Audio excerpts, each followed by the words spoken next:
사실은 교회만큼 다양한 사람들이 모이는 곳이 없어요. 비슷한 사람들 같지만 비슷하지 않습니다. 살아갈 환경도 다르고 다니는 직장도 다르고 학력도 다르고 또 좋아하는 취미도 다르고 다 달라요. 가장 안 맞는 곳이 있다라고 한다면 사실은 교회입니다. 교회만큼 안 맞는 곳이, 안 맞는 사람이 많은 곳이 없어요. 다른 곳은 안 맞으면 내가 피하면 되거나 아니면 안 맞으면은 그를 내쫓으면 됩니다. 근데 교회는 어떨까요? 나와 안 맞는 사람이 있어요. 그 안 맞는 사람을 어떻게 하면 좋을까요? 내쫓을까요? 아니면 내가 나갈까요? 어떻게 하면 좋을까요? 문제는 교회는 내가 나가도 안 되고 내쫓아도 안 된다는 거죠. 이게 문제입니다. 아무것도 염려하지 말고 모든 일에 기도와 간구로 아무것도 염려하지 말고 모든 일에 기도와 간구로 너희 구할 것을 감사함으로 하나님께 아뢰라. 그리하면 모든 지각에 뛰어나신 하나님의 평강이 그리스도. 여러분들은 나와 안 맞는 사람이 있으면 어떻게 합니까? 학교에서 나와 안 맞는 사람이 있다. 학생들은 어떻게 할 것 같아요? 나와 안 맞는 사람이 있으면은요. 네, 맞습니다. 안 맞는 사람이 있으면은 따돌리고요. 그리고 왕따시키고, 그리고 괴롭히고, 고연히 미워하게 되죠. 회사, 직장에서 나와 안 맞는 사람이 있으면 어떻게 합니까? 내가 때려치죠. 내가 때려쳐요. 자, 그러면은 교회에서는 어떨까요? 나와 안 맞는 사람이 있다. 사실은 교회만큼 다양한 사람들이 모이는 곳이 없어요. 비슷한 사람들 같지만 비슷하지 않습니다. 살아갈 환경도 다르고 다니는 직장도 다르고 학력도 다르고 또 좋아하는 취미도 다르고 다 달라요. 가장 안 맞는 곳이 있다라고 한다면 사실은 교회입니다. 교회만큼 안 맞는 곳이, 안 맞는 사람이 많은 곳이 없어요. 다른 곳은 안 맞으면 내가 피하면 되거나 아니면 안 맞으면 그를 내쫓으면 됩니다. 근데 교회는 어떨까요? 나와 안 맞는 사람이 있어요. 그 안 맞는 사람을 어떻게 하면 좋을까요? 내쫓을까요? 아니면 내가 나갈까요? 어떻게 하면 좋은가요? 문제는 교회는 내가 나가도 안 되고 내쫓아도 안 된다는 거죠. 이게 문제입니다. 자, 최근에 뉴스에서 순살 아파트라는 말이 계속 나왔습니다. 들어보셨습니까? 순살 아파트? 내가 순살 치킨은 들어봤어도 순살 아파트는 내가 처음 들어본다 하시는 분이 있으세요? 뉴스를 조금만 보시면은 순살 아파트가 많이 나옵니다. 처음에는 순살 아파트가 도대체 뭐야 그랬습니다. 근데 나중에 알고 보니 순살 아파트가 뭐냐 하면 이 아파트를 지을 때 이 콘크리트 속에는 모래와 자갈, 시멘트만 들어가는 것이 아닙니다. 반드시 들어가야 되는 것이 있어요. 뭐게요? 네, 철근입니다. 철근이 들어가야 되는데 이 철근을 빼먹는 거예요. 예를 들어서 철근이 20개가 들어가야 된다. 근데 철근을 20개를 집어넣는 것이 아니라 한 10개쯤 빼버리고 10개만 집어넣어 버리는 거예요. 그러다 보니까는 마치 순살처럼 철근은 별거 없고 다 그냥 콘크리트만 채워져 있더라 하는 것이죠. 이 철근 가격이 올라가고 비싸지니까는 이 건설하는 사람들이 철근을 자꾸 빼내기 시작하는 거야. 하나 둘 빼내봅니다. 20개 중에 2개가 빠져도 끄떡없네. 하나 더 빼볼까? 3개 빼봅니다. 이래도 끄떡없네. 하나 또 빼봅니다. 그러다 보니까 나중에는 뭐 한 절반을 그냥 뭉텅이로 빼버린 거예요. 그래도 끄떡없는 것 같아요. 그런데 어느 날 놀라운 일이 벌어졌죠. 한 아파트의 지하 주차장이 무너져 내려버렸습니다. 다행히 이 주차장이 아직 완공이 안 된 상태라서 입주가 안 돼서 그렇지, 만약에 입주된 다음에 이 주차장이 무너져 내렸다고 한다면은 그 피해를 어떻게 계산할 수가 있겠습니까? 더더군다나 만약에 지진이라도 일어나가지고, 우리나라도 이제는 지진 안전지대가 아닌 거 아시죠? 언젠가도 우리 이 가까운 경주에서 지진이 일어나가지고 큰 지진이 일어나서 전국이 난리가 났던 적이 있지 않습니까? 그래서 그 이후로는 지진에 대비한 건축물을 만들라 하고서 정부 지침이 내려와 있는 상황인데, 그런데 지진을 대비하기는커녕 철근을 빼버렸다고 한다면 나중에 이제 층이 올라가고 올라갈수록 그 하중을 견디기가 힘들다라는 것이죠. 그런데 실태 조사를 해봤더니 지은 이 아파트들 벌써 15군데나 되는 곳이 순살 아파트더라 하고서 지금 조사 보고서가 나와 있는데, 어쩌면은 지금 조사해서 그렇지 조사되지 않은 것까지 합치면은 더 많은 이 아파트가 순살 아파트일지 모른다라고 하니까, 그 소식이 전해지면서부터 막 아파트 가격이 막 땅으로 떨어지고, 또 많은 사람들이 입주하려던 걸 포기하고서 나는 안 들어가겠다 이러고, 이런 일들이 벌어지지 않았습니까? 건물을 하나 세우는데도요, 이와 같이 철근이라는 것이 반드시 있어야 돼요. 이 철근은 무엇보다도 중요합니다. 그것이 없으면 이렇게 견딜 수가 없는 그러한 아파트가 되는 것입니다. 겉으로 보기에는 훌륭해 보입니다. 색칠까지 싹 해놓고 보면은, 또 인테리어까지 싹 해놓으면은 의리의리하죠. 그러나 속이 비었다는 것이 얼마나 두려움이 되는지 모릅니다. 아무리 건설하는 사람이 또 정부에서 안전합니다, 안심하십시오 한다고 하더라도 그 말을 믿을 수가 있겠습니까? 철근이 부족하게 들어갔다는데, 하나만 부족하게 들어갔다고 해도 우리는 불안할 판인데, 하나 두 개가 아닌걸요. 얼마나 불안하겠냐는 것이죠. 건물을 세우는 데 있어서는 이와 같이 어떻게 세우느냐가 굉장히 중요합니다. 그런데 한편으로는 예수님께서는 우리에게 이와 같은 말씀을 동일하게 하십니다. 우리가 믿음을 세워가는 데 있어서 어떻게 세워갈 것이냐. 마태복음 7장에 보니 예수님은 두 가지 비유를 들어주십니다. 너희가 믿음을 세우는데, 건물을 세우는데, 집을 세우는데, 믿음을 집으로 이제 비유를 하셨어요. 그 믿음을 세우는데 어디다 세워요? 하나는 반석 위에 세우더라, 또 하나는 모래 위에 세우더라 그랬습니다. 자, 건축을 하되 반석 위에 세우는 집과 모래 위에 세우는 집의 차이는 무엇이었는지 아십니까? 어떻게 하는 것이 도대체 모래 위에 세우는 것이고, 어떻게 세우는 것이 반석 위에 세우는 것인가? 말씀을 살펴보니 예수님은 분명하게 말씀해 주십니다. 말씀을 듣고 행하는 자는 그 믿음을 반석 위에 세우는 자가 같고, 말씀을 듣되 행하지 아니하는 자는 그 믿음을 모래 위에 세우는 자와 같다라고 예수님은 분명하게 말씀하고 있습니다. 다시 말하면 교회가 세워지는 데 있어서는 무엇보다도 행함이라는 것이 얼마나 중요한가를 가르쳐주고 있다는 것입니다. 사람들은 저마다 교회 안에 다양한 생각을 가지고 있을 수 있습니다. 저마다 의견이 다를 수도 있고요, 취향이 다를 수도 있습니다. 그러나 그 무엇이 다르든지 간에 고린도전서 1장에 나타나오는 고린도 교회 같은 모습이 되어서는 안 되는 것입니다.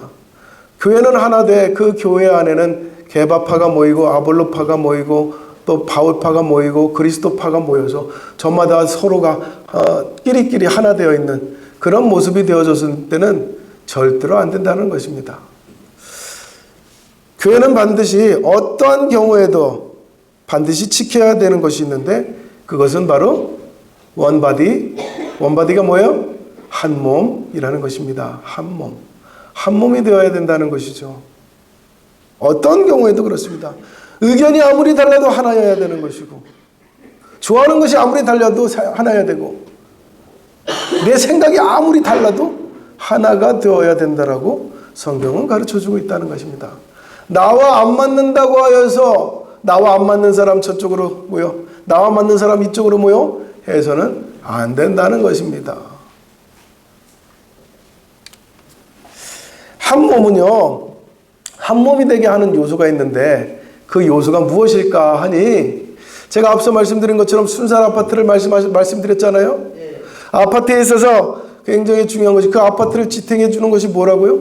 철근이라고 그랬습니다. 우리 몸에 있어서 철근과 같은 역할을 하는 것이 무엇일 거라고 생각됩니까? 우리는 뼈를 생각하기 쉽습니다. 골조? 아니요. 우리 몸에 있어서 철근과 같은 역할을 해주는 것은요, 바로 신경이라는 것입니다. 뼈는요, 다 분리되어 있어요. 이 손가락 뼈만 해도 수십 개의 뼈가 분리되어 있습니다. 온몸에 여러 가지 뼈들이 다 조각조각 분리되어 있습니다. 그러나 그 조각조각 분리되어 있는 그 뼈를 하나로 묶어주고 하나로 움직일 수 있게 해주는 것이 있다면 그것은 바로 신경이라는 것입니다. 신경이라는 것이 연결되어 있어서 우리의 몸을 한 몸으로 만들어주는 것이거든요. 신경이 끊어지게 되면 몸에 붙어 있어도 그것을 내 뜻대로 움직일 수가 없습니다. 제가 지난주에 어깨를 다쳐서 병원에 가보니 왜 그렇게 아팠나 했더니 신경이 지나가는 자리에 염증이 생겼다는 거예요. 염증이 생기고 나니까는 이것을 움직일 수가 없어요. 필 수도 없고 접을 수도 없고 그냥 아픈데 견딜 수가 없습니다. 아니 그 신경 다쳤다고 그렇게 아프고 온몸이 그렇게 아프고 열이 납니까? 그랬더니 신경을 다치면 그렇게 된다는 거예요. 왜냐하면 신경은 온몸에 다 연결이 되어 있거든요. 그러다 보니까 그렇게 된다는 것입니다. 그래서 신경의 역할을 하는 것들이 끊어지고 나면은 또 염증이 생기고 나면은 교회도 마찬가지로 아무것도 행하지 못하는 교회가 된다는 것입니다. 그렇게 되면 그 교회는 어떤 교회가 되겠어요? 반석 위에 세워진 교회가 아니라 어디 위에 세워져요? 모래 위에 세워진 교회같이 되겠죠. 그러면 교회에서 신경의 역할을 하는 것은 무엇일까? 많은 교회가 돈이 있어야지 움직입니다. 돈이 있어야 일을 합니다. 라고 하니 돈이 신경일까요? 또 반대로 또 다르게는 사람이 많아야지 일을 합니다. 하니까 사람이 신경일까요? 때로는 교회가 어떤 시스템이 잘 갖춰져야 된다는 얘기도 합니다. 시스템이 신경일까요? 여러분들 생각에는 교회의 신경은 무엇이라고 생각하십니까? 호세아 말씀을 들려드리겠습니다. 호세아 11장 4절에서는 우리에게 이와 같이 말씀해 주고 있습니다. 내가 사람의 줄, 곧 사랑의 줄로 그들을 이끌었고 라고 했습니다. 사람을 하나로 이어주는 것, 그것은 무엇이냐면 사랑의 줄이라고 했습니다. 사랑의 줄. 교회에 사랑이 없다면 그 교회는 신경이 끊어진 몸과 같다라는 것입니다. 교회에 아무리 대단한 사람들이 앉아 있어도 사랑의 줄이 끊어져 버려서 신경이 끊어져서 제각기라면은 교회는 하나로 움직일 수가 없다라는 것이죠. 그래서 고린도전서 13장 1절로 3절에는 이와 같이 말씀하고 있습니다. 사랑이 없으면 소리나는 구리와 울리는 꽹과리가 되고 사랑이 없으면 아무것도 아니고 사랑이 없으면 아무 유익이 없습니다. 라고 성경은 우리에게 가르쳐주고 있습니다. 그러면서도 요한계시록 3장 7절로 13절에 보면 빌라델비아 그 교회가 나옵니다. 빌라델비아 교회. 빌라델비아 교회는 칭찬받는 교회였습니다. 그 교회는 하나님의 믿음의 반석 위에 세워진 교회였습니다. 그래서 그와 같은 교회에 대하여서 성경은 뭐라고 하느냐? 네가 작은 능력을 가지고서도 내 말을 지켰노라 이와 같이 말씀하고 있습니다. 작은 능력을 가지고서도 큰 능력을 가지고 있어도 뼈가 아무리 굵으면 무엇하겠습니까? 신경이 끊어지면 아무 소용이 없습니다. 근육이 아무리 많으면 무엇하겠습니까? 신경이 끊어지면 아무 쓸데가 없습니다. 제가 신경을 다치고 나니까 제일 힘들었던 게 뭔지 아십니까? 팔을 늘어뜨리는 것이 제일 힘들었어요. 이 팔 무게를 견디지 못해가지고 너무너무 아픈 거예요. 그래서 깨달았습니다. 이 얇은 신경이 이 팔 전체를 지탱해주고 있는 것이었구나 하고서 깨달았다는 거 아닙니까? 작은 사랑이라 할지라도요, 그 사랑이 우리 교회를 반석 위에 세우고 우리 교회를 지탱하는 힘이 되어지더라 하는 것입니다.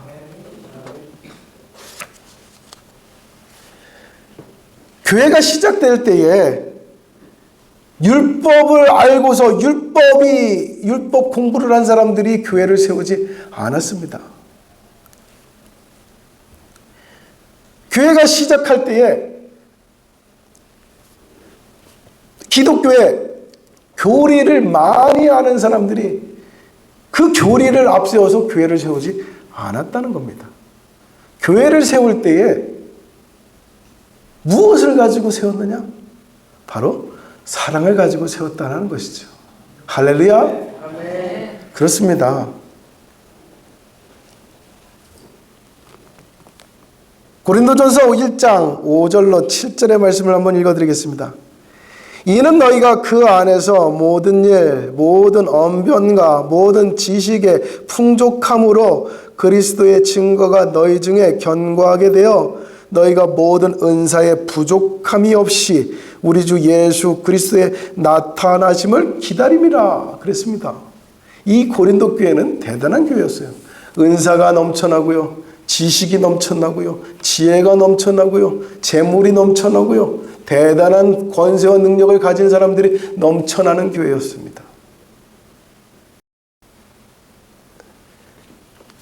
그런데도 불구하고 그들이 하나님 앞에서 칭찬받지 못했습니다. 우리가 믿음에 대한 지식과 믿음에 대한 지혜와 믿음에 대한 능력과 믿음에 대한 은사가 아무리 많다고 하더라도요, 하나님께서 예수님을 이 땅에 다시 보내실 때에, 예수님이 다시 재림하실 때에 무엇을 보시겠습니까? 예수님이 다시 보실 것은 바로 사랑인 것입니다. 오늘 읽은 말씀 속에서 고린도 교회는 이런저런 모습으로 쪼개져 있었습니다.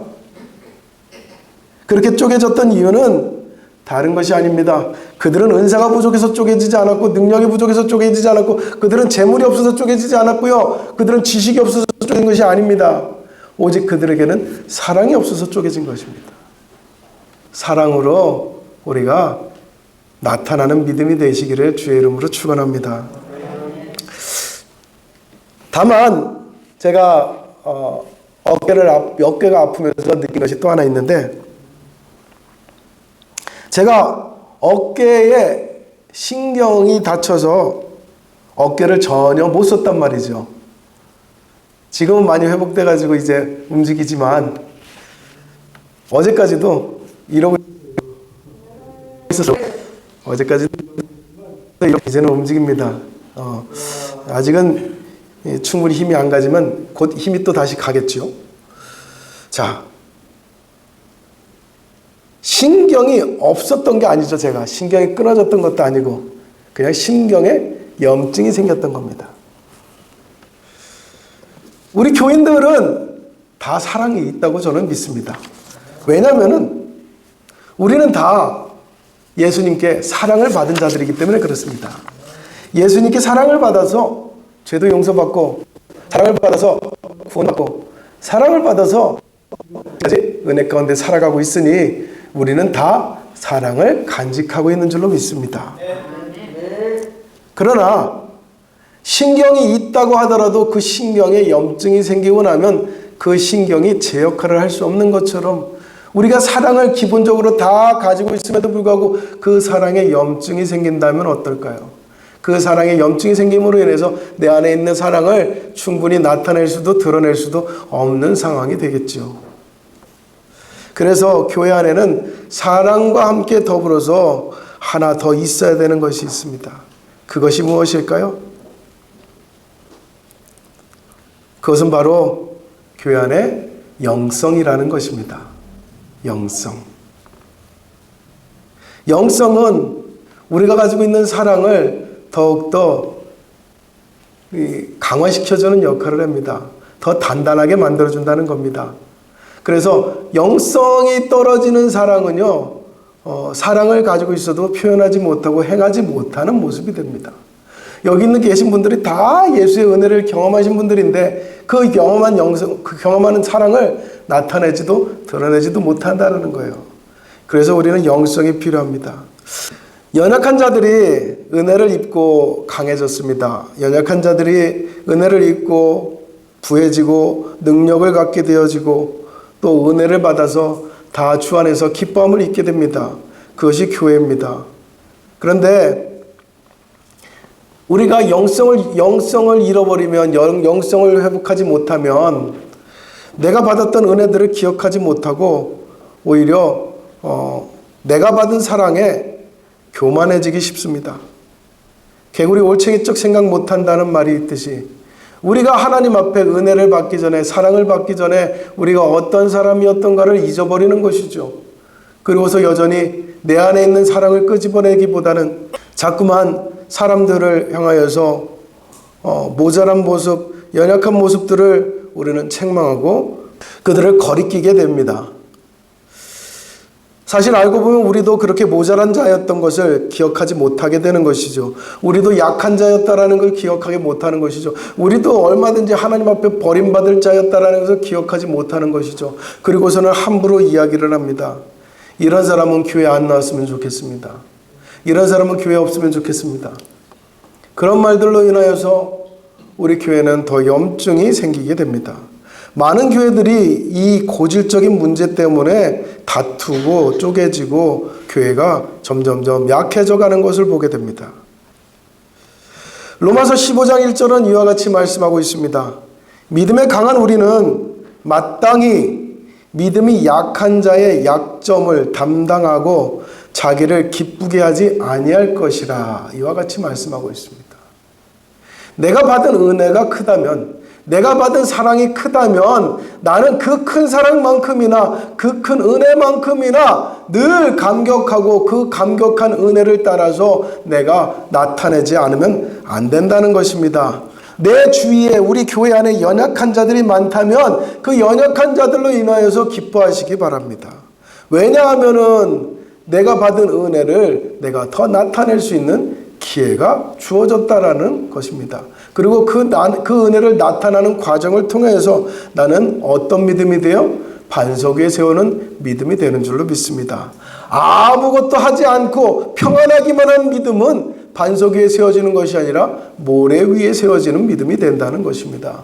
행할 수 있는 기회가 많다는 것에 대해서 감사하고, 그리고 어찌됐든지 간에 나보다 연약한 자에 대하여서 연약한 믿음이든 연약한 몸이든 연약한 물질이든지 간에 우리가 연약한 자들을 도울 수 있는 믿음의 영성이 있기를 바랍니다. 하나님께서 나를 통하여서 움직이고자 하신다는 것을 깨닫기를 바랍니다. 연약한 자들을 볼 때에 그 연약한 자를 비난하고 미워하고 따돌리기보다는 그를 위하여서 더욱더 내가 힘쓸 수 있는 믿음에까지 자라기를 주의 이름으로 축원합니다. 진짜 영성이라는 것은요, 내가 기도를 아주 큰 소리로 할 수 있는 것, 그것이 진짜 영성이 아니고요. 내가 은사를 많이 갖게 된 것, 그것이 영성이 아니고요. 내가 지식과 지혜를 많이 갖게 된 것이 영성이 아니고, 내가 주님의 마음을 가지고 작은 것이라 할지라도 그 마음을 내가 고스란히 나타낼 수 있는 것, 그것을 실천하는 것, 그것이 바로 진정한 영성이라는 것을 믿으시기 바랍니다. 그 진정한 영성 가운데 내가 그리스도의 마음을 가지고 나타낼 수 있을 때에 그 속에 영성과 사랑이 가득하게 됩니다. 그리고 이 두 가지가 있을 때에 교회는 비로소 하나가 되어지고 단단하게 세워져 갈 수 있는 것입니다. 우리 울산 그리스도의 교회가 이와 같은 교회가 되어지기를 바랍니다. 그리고 이와 같은 교회를 위해서 어떻게 해서든지 내가 가지고 있는 강함, 내가 누구보다 지혜롭다면, 내가 누구보다 은사가 많다면 그것을 가지고 은사 없는 자를 비난하지 마시고, 기도 못하는 자를 비난하지 마시고, 능력 없는 자를 책망하지 마시고, 연약하여 실수가 많은 자를 책망하지 마시고, 그들을 위해서 기꺼이 내가 돕고 내가 함께 할 수 있는 그런 믿음 가운데로, 또 그런 사랑 가운데로 교회가 세워져 가기를 바랍니다. 그런 교회 가운데 우리 교회는 반드시 하나가 될 줄로 믿습니다. 신경이 하나로 연결된 것처럼 하나가 되어지고, 하나가 되어질 때 하나님께서 이 안에서 기뻐하시고, 하나가 되어질 때 하나님께서 우리 교회를 작더라도 하나님께서 칭찬하시는 교회요, 빌라델피아 교회처럼 하나님 앞에 은혜로 충만한 교회가 될 줄로 믿습니다. 이 믿음 가지고 우리 교회, 우리 믿음 반석 위에 세워나가는 우리 성도님들 되시기를 주의 이름으로 축원합니다. 기도하겠습니다. 은혜로우신 하나님 아버지여, 주의 말씀으로 함께 나눕니다. 비록 쪼개지고 다투고 불성산한 모습을 보였던 고린도 교회이지만 그 고린도의 교회를 우리가 반면 교사로 삼게 하여 주소서. 거울을 보고서 우리의 그릇된 모습을 고치는 것처럼 이 교회의 모습을 통해서 우리가 가지고 있는 우리 믿음의 고질적인 문제들을 하나님 고쳐나가게 하여 주시옵소서. 내가 은사가 많고 능력이 많고 기도를 잘한다는 생각만 하였지, 내가 그것을 통하여서 또 다른 사람들을 도와야 된다는 생각을 못한 것은 아닌지 되돌아보게 하여 주시옵소서. 연약한 자들을 위해서 더 기도하고 더 애쓰고 더 나누고 더 힘을 보탤 수 있는 그러한 우리의 믿음이요 우리 교회가 되게 하여 주옵소서. 그리하여서 합력하여서 선을 이룰 만한 그러한 믿음이 우리 교회 안에서 나타나게 하여 주시옵시고, 우리 교회가 반석 위에 세워진 교회처럼 절대로 흔들리지 아니하는 그러한 교회의 믿음이 되게 하여 주시옵소서. 예수님의 이름으로 기도드립니다. 아멘.